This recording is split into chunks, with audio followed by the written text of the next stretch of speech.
આજે નૃત્ય વિભાગ faculty of performing arts MS યુનિવર્સિટીમાં એક અલગ અને અલાયદું કહી શકાય એવું એક વક્તવ્ય એટલે કે લેક્ચર ડેમોન્સ્ટ્રેશન રાખવામાં આવ્યું છે, જે USA બેઝડ એક સ્કોલર છે, ઓથર છે અને એન્ટરપ્રિનર છે, શ્રી રામકૃષ્ણ મનીજી, એમના દ્વારા રાખવામાં આવ્યું છે. એમને જે કન્સેપ્ટ છે એ છે 3M ઓફ ભરતનાટ્યમ.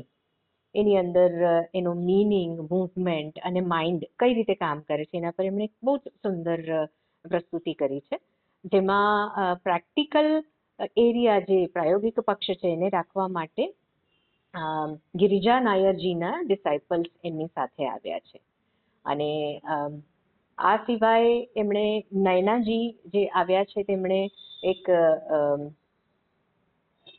એપ છે જે એમણે લોન્ચ કરી છે તેના વિશે પણ ખૂબ વિસ્તારપૂર્વક માહિતી આપી છે, જે ડાન્સર્સ માટે ખૂબ ઉપયોગી છે. અને આ આખું જ લેક્ચર ડેમોન્સ્ટ્રેશન એ વિદ્યાર્થીઓને એક નવા પર્સપેક્ટિવ સાથે જાણવા મળે એવું રહ્યું છે. Doctor Smriti Vaghela, head department of dance.